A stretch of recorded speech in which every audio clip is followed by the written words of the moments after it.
Ooh, it sounds so official. All right, let me share my screen.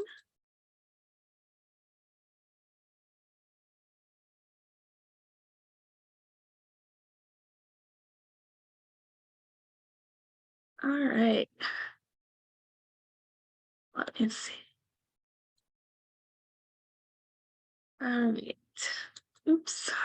Sorry. Back it up. All right. Welcome to the January, I almost said February, coffee break. Yes, I have lost sense of time and space. It is like Groundhog's Day, a little bit early. Today's topic is going to be on scholarships, and we have two presenters. Before we get going with those presentations, I just wanted to introduce my team. Some of my teammates are out, but I think you might be able to see Annie. Annie, say hi. Marcy is under the weather, so she's going to be incognito, so you might hear her but not see her. So just pretend like this is like a seance and we'll keep on going. Knock once if you hear us, Marcy. We're going to keep on going. I have a quick little icebreaker that you can use, the chat feature, everyone. I know people hate icebreakers, but this one's an easy one. So as you know, our website, I hope you know, features a variety of scholarships. And since the topic of the month is scholarships, I thought I would throw out this question. Which one of these scholarships is not a topic that is featured on our website? We have scholarships for everything. Very rigorous scholarships, institutional scholarships, need-based, merit-based. Which one is fake? Which one is not the topic of a real scholarship? I see a variety of answers. A few people have found the real topic that is a fake one.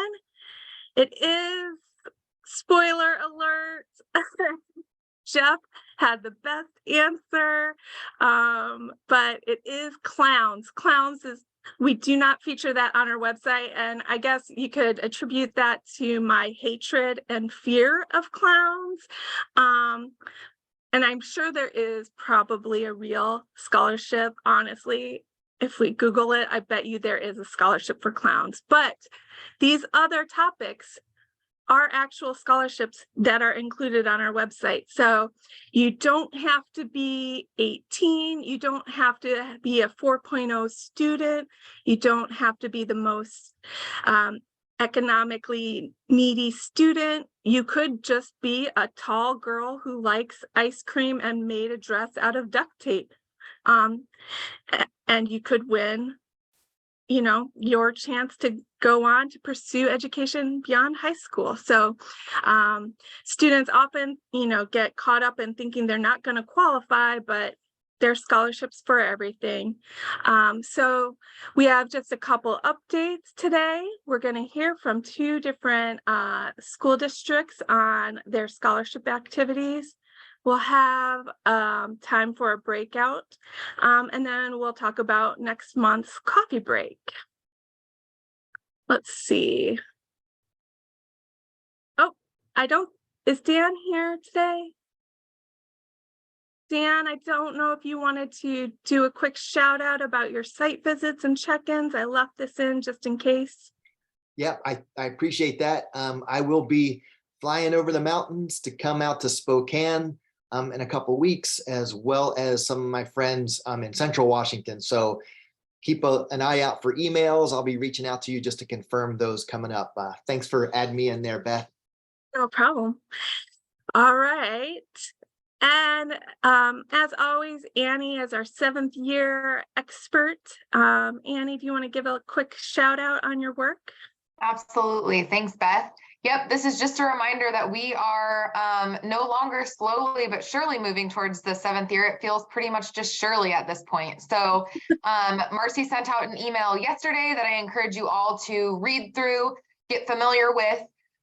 and respond that you're attending at the meeting at the end of the month if you have any questions. Even if you don't have any questions, I encourage you to come. The 7th year is really detailed and totally new to what we've been doing. So I think the more familiar we can all kind of get with the shift and what that looks like, the better off we'll all be. So just a reminder, we're going to be at these 12 institutions next fall, and we are certainly starting to prepare for that now. So thanks to all of our regional coordinators who are deep in that work and figuring it out with us as we go. And to the rest of you, just appreciate you staying up to speed as much as you can with what we're doing. And we're really excited for the work ahead. So if you have any questions, please feel free to reach out to myself or Marcy, and we're happy to fill you in more. And we'll see you at the end of the month at that kind of check-in around 7th year services. Thanks, Annie. I can't believe that we are actually approaching this. I am very excited. I think this is going to be really cool and that it's going to be a learning opportunity for all of us. So thank you all for your work in this area. I think it will be really fascinating to move past our current work. I just had a couple of things I wanted to reiterate around scholarships just before the presentations. I just want to remind some folks on some of the basic messaging that we have that sometimes students and even their family members get wrong. Again, we used to often say like this is free money. We've kind of shied away from saying free money for grants and for scholarships, because sometimes you do have to pay it back if you don't complete your coursework successfully, if you drop out or you fail. So we try to rephrase how we're messaging that. We want to also make sure that students know that there's need-based awards and merit-based awards as well, and that most of the aid comes from organizations, local, state, and even from institutions themselves, but many require the FAFSA or WASFA to apply, and some might even require the ACT or SAT. So students really need to look at those eligibility requirements. Again, when the students are searching, remind them that there's a variety of places that they can look, and then we also have our own listing, and I will be sending this out so you can get these links. Ooh, this font does not look great right now on the screen, but it will be better when I send it to you in person. But we have on our website, we have a list of scholarship search engines and banks. We also have Get Schooled is a great organization, and they do free essay reviews for personal statements or for scholarship essays, and they get back to students within a week.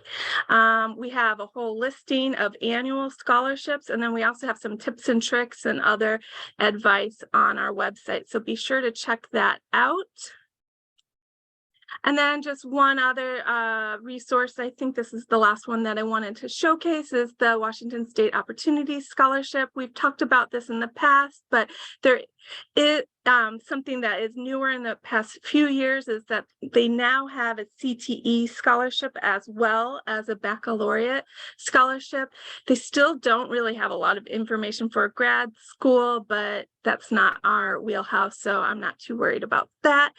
Check out the link when I send out the PowerPoint to you for more information, and that will be featured in the bulletin as well. And now I can hand this off to our lovely school staff.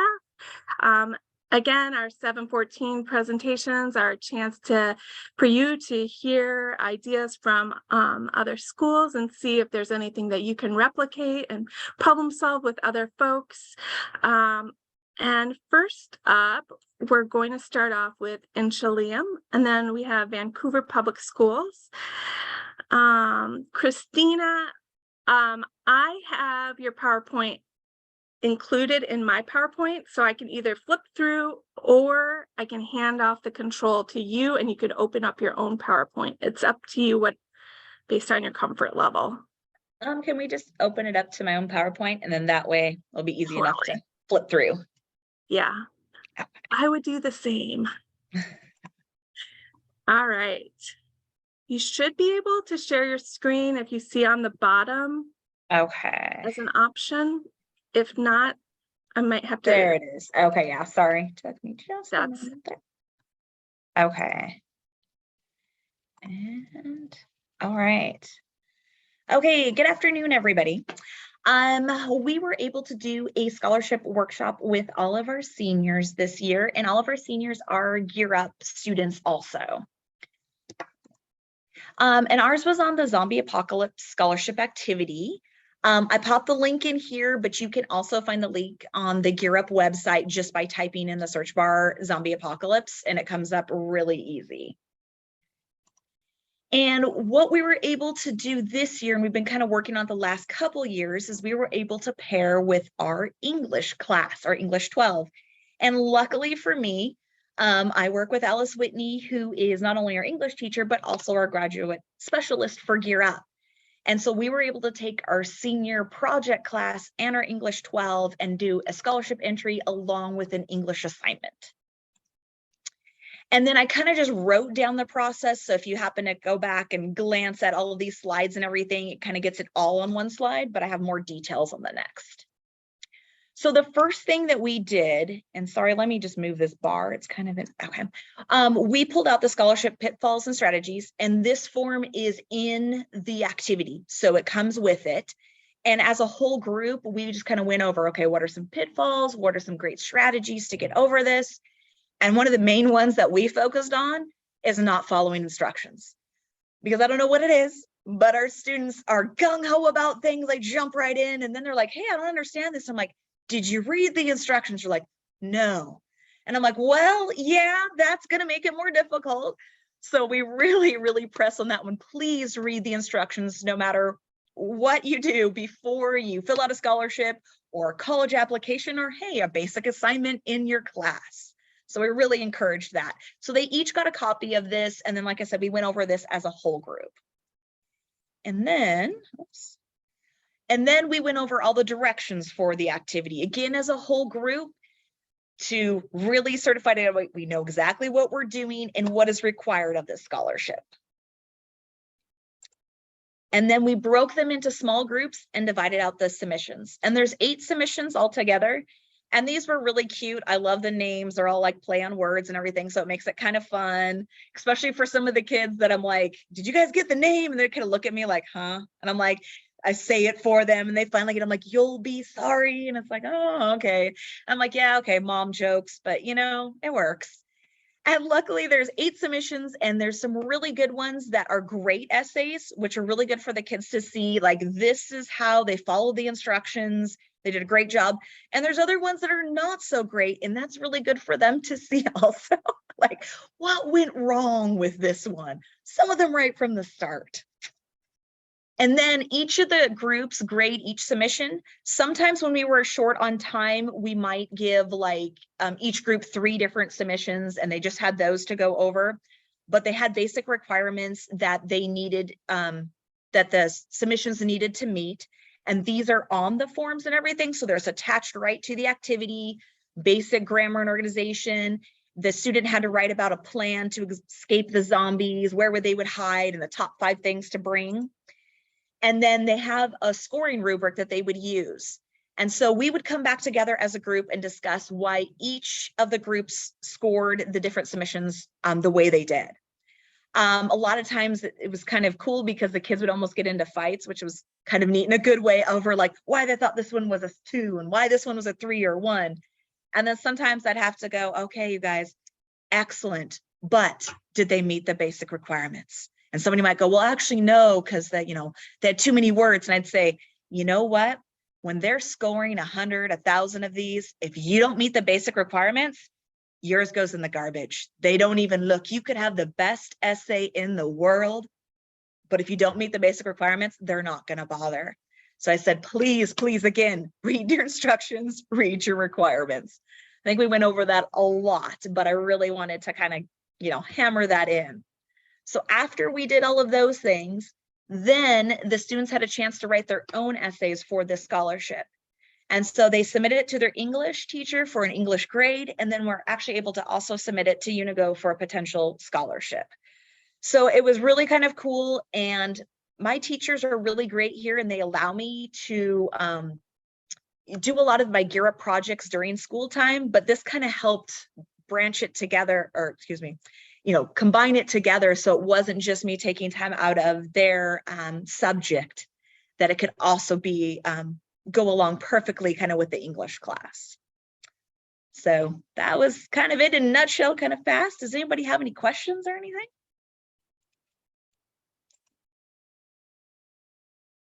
Okay.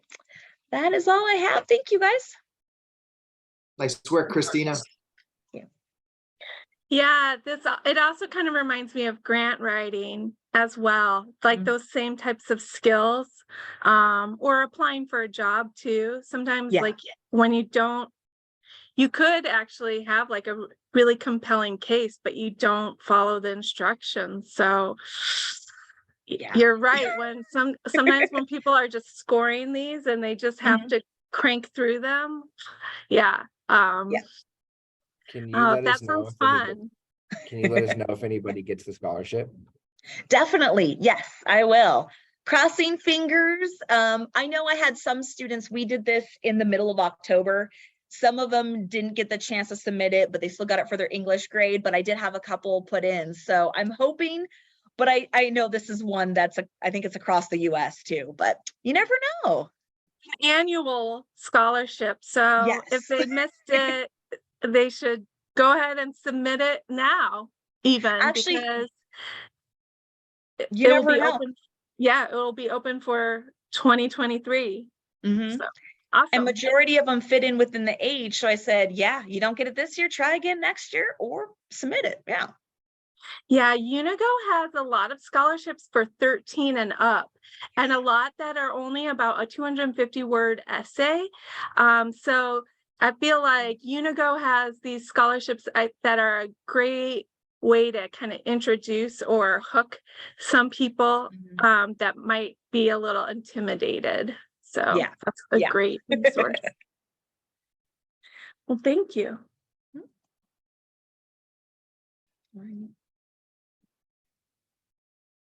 Any other questions or comments?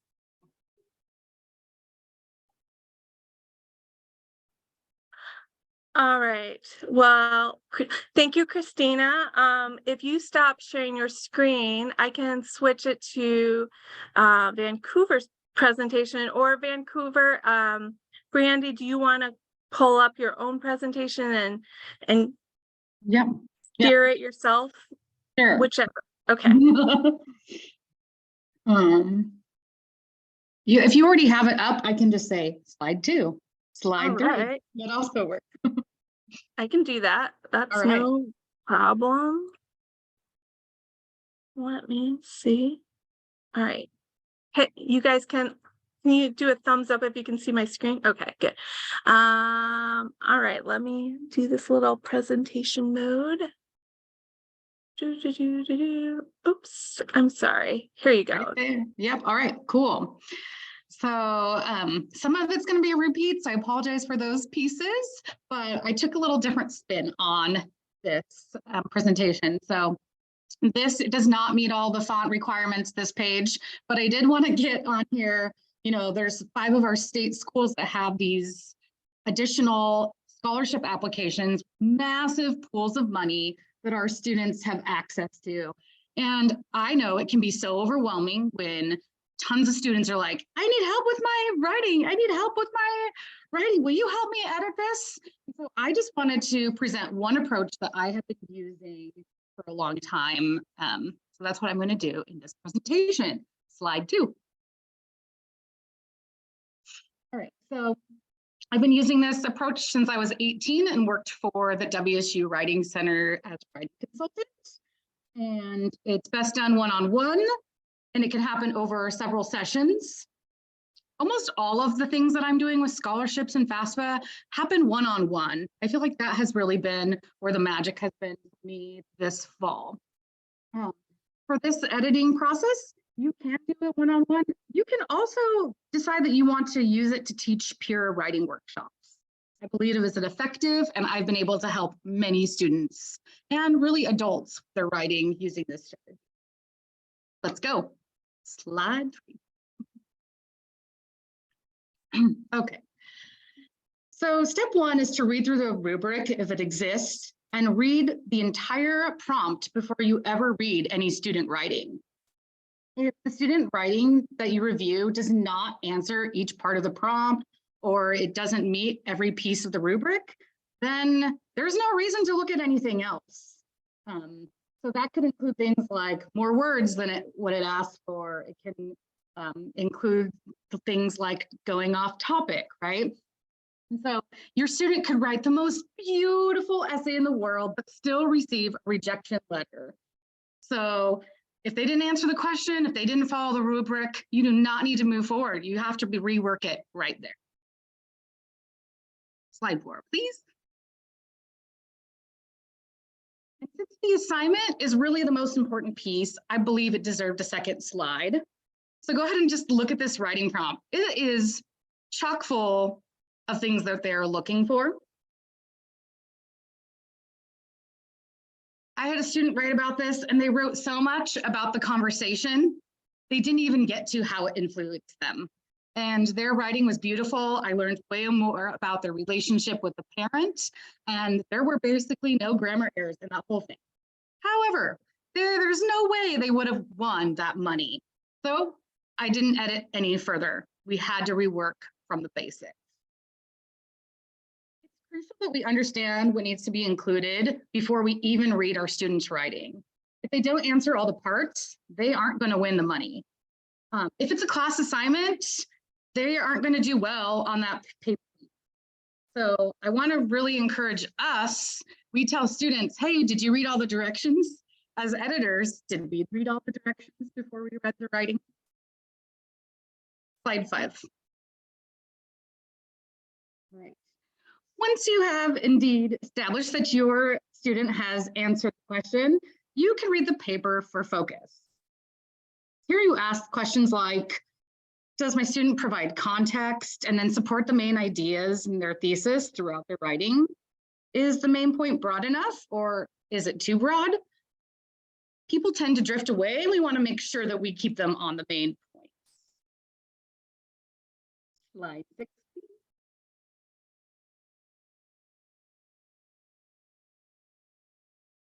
Did you say advance? I'm sorry. Slide 6, please. Sorry. Oh, you're Sorry. fine.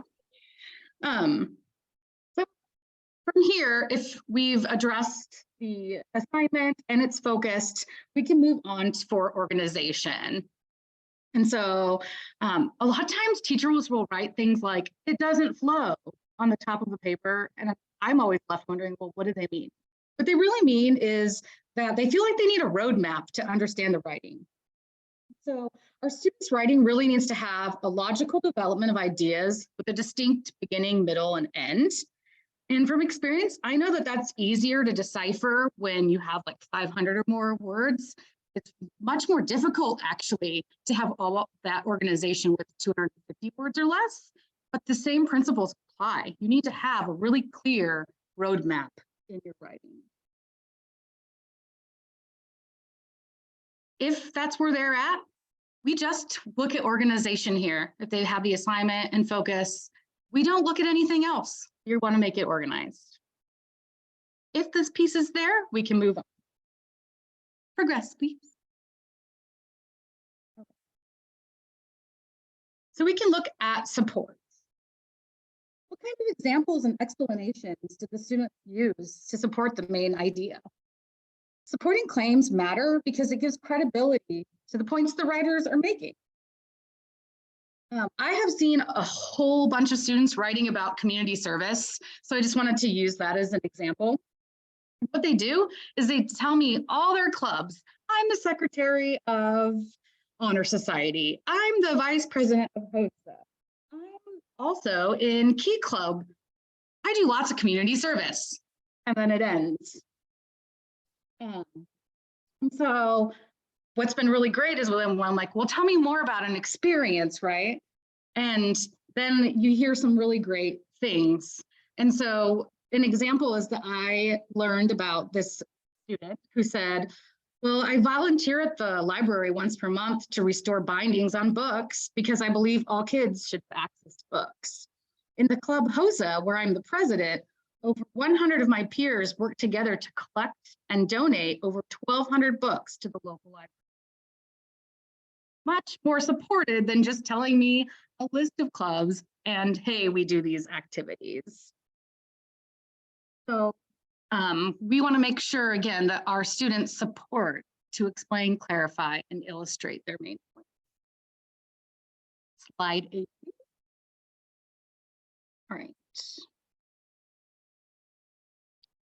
Is the writing free of grammar, spelling, and punctuation errors? Unfortunately, this is typically where most people start. And I want to encourage us to flip our mindset and end here.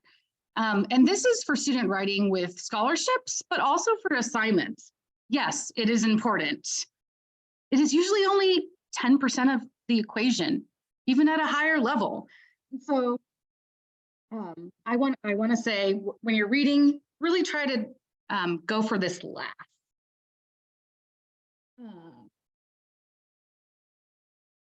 This is kind of where it ends. So if you have any questions, I can take them now.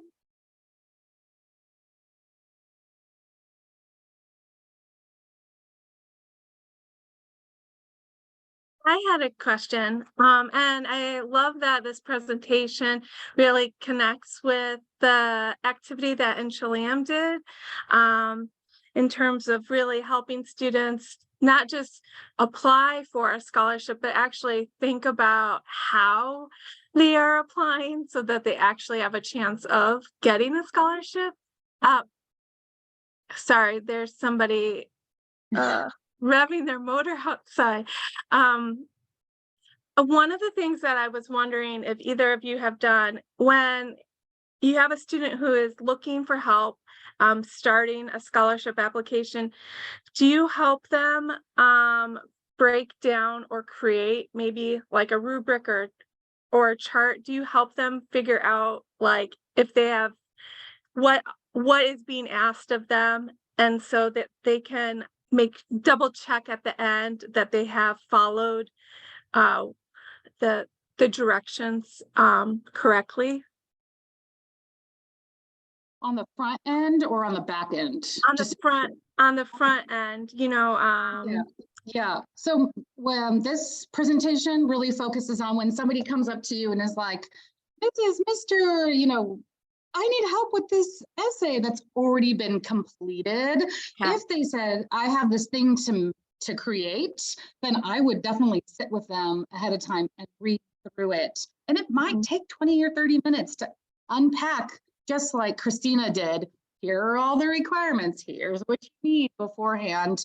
But oftentimes they're not coming beforehand. A lot of times for me, they've been coming after they already have, you know, 2 or 3 pages of work done. Well, that is great. Thank you. Let's see, are there any other questions right now?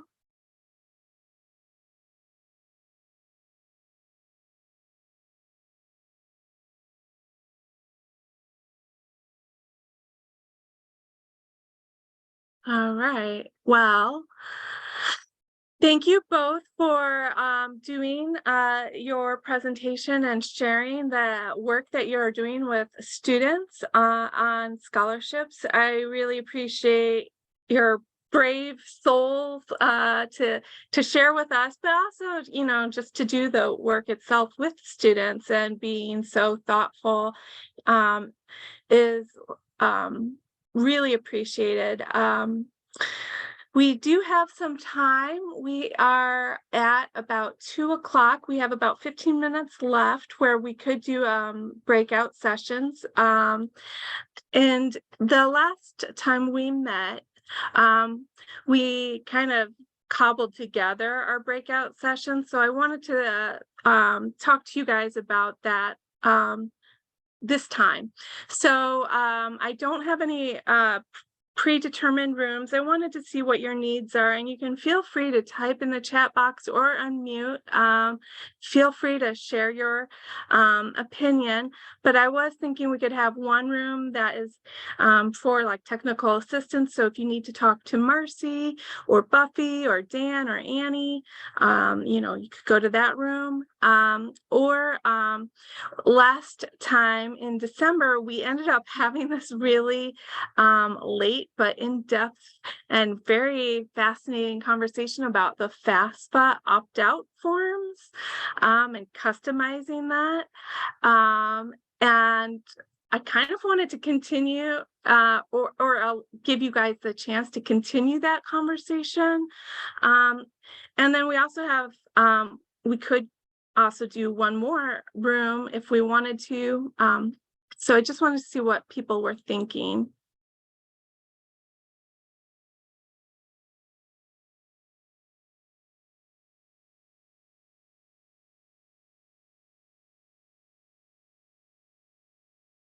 Beth, if I could have a breakout room for those who are coming with us to Camp Arnold this weekend, that would be helpful, just to touch base really quickly.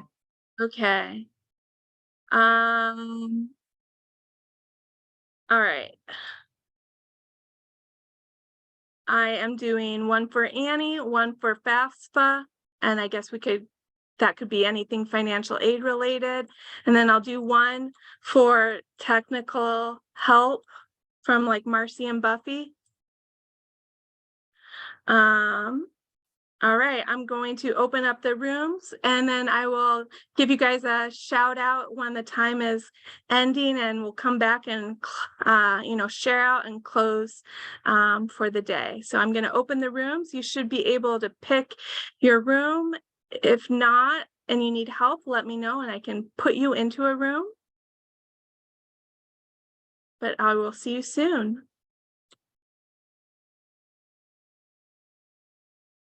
I'll see you guys. All right, well, I know this is often like pulling teeth, but does anyone want to share out any of the conversations that they're having? How was the FAFSA opt-out form conversation useful? Should we have a webinar just on that, where if people want to brainstorm on that, they can, it's an optional thing? What are your thoughts, folks? Can you repeat that, Beth? Because some of us just came back into the room. Sorry, I was just gonna do a quick share out and my screen just will not stop going haywire. So I can't really mess around with anything. Apparently I'm not allowed to see the chat box or anything. Anywho, I was wondering if anybody had any comments about sharing about what was said in the breakout rooms, and with regards to the FAFSA conversation, did it seem like we needed or should have perhaps an optional webinar or Zoom meeting for folks to continue this conversation? I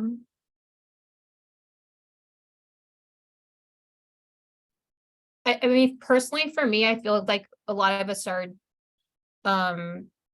just feeling like we just have to continue to provide opportunities for families to complete the FAFSA. So many of us have already offered 1, 2, 3 different opportunities for families. And so it's just trying to figure out how to get more families to sign up. You know, the opt-out form, I kind of go back and forth on. I think in some ways it could encourage families to sign up, but the reality, what it comes down to is creating an additional form where we're tracking students is going to require a lot more work also. And so kind of going back and forth of, I'd like to have some type of opt-out process. So at least I would have documentation on my end to say, hey, I've reached out to this family. This was their response. They are making the informed decision to opt out. But then on the other side, an opt-out form is a lot more work to keep track of and a lot more questions to answer from parents. But maybe those questions would open up the conversation of why they should complete the FAFSA. So I kind of go back and forth. In your school, so it sounds like in your school, the opt-out form is not required though. You know, we've never used an opt-out form before. This would be the Okay. first time. So I do plan on meeting with some of my admin to discuss it, see if it's something that we want to try. I think I'm always cognizant too of whatever I create as a Gear Up program. If we're saying we're implementing it district-wide, is it going to be sustainable after Gear Up ends? Like, do counselors have the time to continue an opt-out form after? And so is it fair to me to create something that the counseling department can't continue after? So if I did create an opt-out form, am I just using it for my own purposes within Gear Up? I have a question about the opt-out form real quick. Mhm. Is that the idea of it, like parents saying we're not doing the FAFSA this year? Correct. So it would be a form that they would fill out. I shared it on my screen last time. I don't know how easily I can access it now, but it's just a form I had created where it had initials that you had to put down on different points to make sure they were making an informed decision of what they were not completing. So for example, one of the statements says something to the effect of, I understand that FAFSA can be used at all post-secondary pathways, including apprenticeship programs, trade schools, just to make sure, because I've heard so many students say, I'm not going to fill out the FAFSA because I'm just going to do a trade program. So making sure that they understand that if you don't fill out the FAFSA, what exactly is that they're opting out of. So one of the points said, I understand that there may be scholarships, or there are scholarships I may not be eligible for if I don't fill out the FAFSA. So for example, the Novia scholarship, the WSOS scholarship, the college bound scholarship. So the opt-out form was really, the purpose of it was to make sure that the families and students and parents were 100% aware of what it is that they are saying no to. But you wouldn't stop informing them of FAFSA nights and information to still help them if they change their No, mind no, no, later, no. right? Okay, They okay, would- that would they be would my still- concern. They You would would still still receive- market it to yeah. them. Okay, No, you would Okay. still receive all that information. And actually what we had thought of was sending out the opt-out form and attached to it actually have our next family night to say, hey, here's another opportunity. Or if these don't work for you, like yesterday and today, I have individual appointments set up after school with families. I'd love to do that with you. I could do it virtually with you. Yeah. I think that maybe, to me, the only way where maybe you could add some sustainability to it beyond Gear Up would be to incorporate it into the high school and beyond plan. Is Mhm. it like how it fits their pathway? And but even like you're saying, the Washington College Grant applies to apprenticeships and things like that. So just making sure, I don't know, but I think like if it was somehow attached to their high school and beyond and their pathway, their plan, that might be a thing. Well, I'm happy to continue the conversation. I thank you, Rosalie, for sharing that, because I think it's really helpful and I would love to hear what you end up doing. I think it's really helpful to think that through. And I just want to remind folks that we have another coffee break, and it's in about 2 weeks or so, because February is such a short month. So at the beginning of February, and it will be on senior signing day. So again, thinking about the transition, all the stuff Annie was talking about, getting closer. But I wanted to just thank you all again for participating. Thank you in Chelan and Vancouver Public Schools for your presentations and your thoughtful work with students. And I will see you all in a couple weeks. In the meantime, if you have questions, email me and I will send out this recording with the links and everything for you soon. So have a great day. Thank you all. Bye. Bye, everybody.